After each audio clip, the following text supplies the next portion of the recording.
উকিল বাবার সাথে দেখা করা জায়েজ আছে কিনা, বাবা বলা যাবে কিনা?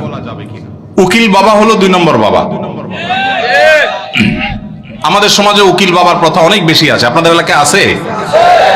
এটা হলো 2 নম্বর বাবা, নকল বাবা। নকল, এই নকল বাবা হওয়াও জায়েজ নাই, এই নকল বাবা বানানো জায়েজ নাই। ভাইরা আমার, বিয়ে শাদীতে আমাদের দেশে মনে করা হয় যে একজন উকিল বাবা লাগে, এরকম একটা ধারণা আছে না নেই? মেয়ের ইজিন আনার জন্য গায়রে মাহরাম একজন উকিল বাবা হয়, অনেক সময় যায় অনুমতি আনে। এইভাবে উকিল বাবা বানানো পরিষ্কারভাবে হারাম, পরিষ্কারভাবে। মুরব্বীরা ভালো করে শুনে রাখেন, যারা যারা উকিল বাবা আছেন এই বাবাগিরি ছেড়ে দেন। বাংলাদেশে বাবার কোনো শেষ নাই। খাজা বাবা, উকিল বাবা, ন্যাংটা বাবা, কত বাবা আছে।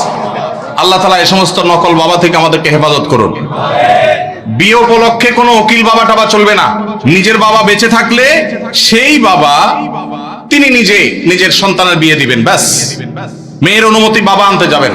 জাজ্জল্যমান বাবা উপস্থিত, আগাগোড়া 5 হাতি বাবা আছে, এরপরও দেখা যায় আরেকজন উকিল বাবা সেজে সেখানে নাটক করতে যায় অনুমতি আনার জন্য।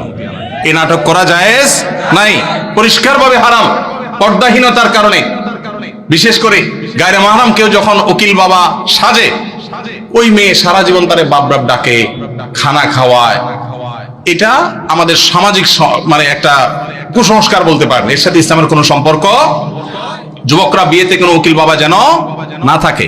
মুরব্বীরা যারা যারা যার যার বিয়ের উকিল বাবা আছেন, আল্লাহর হস্তে বাবাগিরি ছেড়ে তওবা করে আল্লাহর কাছে চলে আসেন, চেষ্টা করবেন তো ইনশাআল্লাহ। এই উকিল বাবার নাম দিয়া পর্দাহীনতা 2 নম্বরই হাজারটা জিনিস হয়।